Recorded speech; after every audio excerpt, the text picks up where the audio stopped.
Welcome to Learning Plan 4 International Subsidies. Farm subsidized problems. This year, expirations of federal agriculture policies give Congress an important opportunity to take a fresh look at the $25 billion spent annually on farm subsidies. Current farm subsidy policies are so poorly designed that they actually worsen the condition they claim to solve. So instead of the farm subsidies helping the problem, they seem to be causing the problem. The problem, we have rising income that equals want non-cereal foods. We have another problem, cereal MSP fertilizer subsidies. Supply demand is a mismatch. FCI open-ended pro storage caps, PDS leakage. And the solution for the rising income would be farmers. The cereal MSP fertilizer subsidy. These problems have a solution.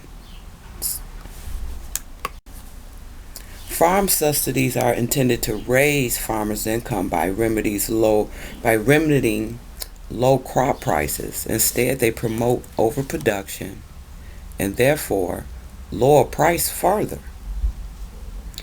Farm subsidies are intended to alleviate farmers' poverty, but the majority of the subsidies go to the commercial farmers with an average income of $200,000 and a net worth of nearly $2 million. Now, it doesn't take a genius to understand that farmers are in poverty. It's totally ridiculous.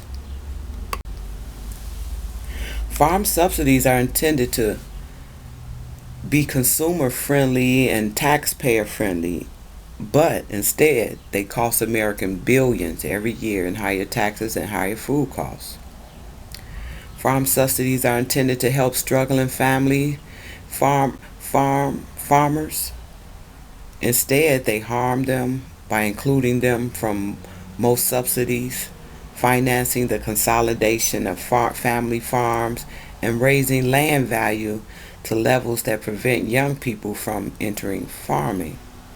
So the farm subsidy is doing the opposite of what it should do. Instead of it helping the farmers and struggling farm families, it's doing just the opposite. It's hurting. A solution is today farmers account for 1% of the population, and farm household incomes are way above the national average, making the original justification irrelevant. What modern market failure or social problem is solved by farm programs today? Subsidies advocate offer 5 flawed justifications.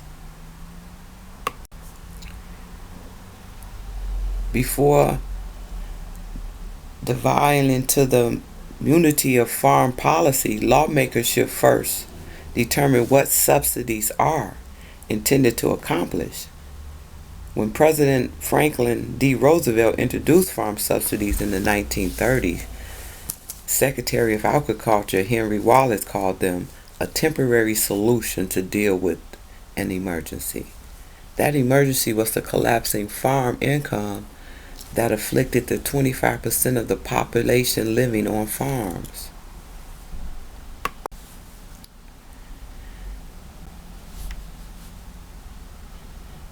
The last page we have here will be our reference page. But first I want to elaborate more on farm subsidies. I'm against farm subsidies. They're not doing what they should do. Instead of them helping the economy, it's hurting the economy. People are struggling. So I think Congress needs to take another look at farm subsidies and reform it to where it's helping farmers and helping the economy in a way that we all can grow from. I want to thank you again. That was my LP4 video on international subsidies and my point of view on whether they are good or bad. And I feel for farmers, the farmer subsidies are not doing what they should do and should be revised. Thank you.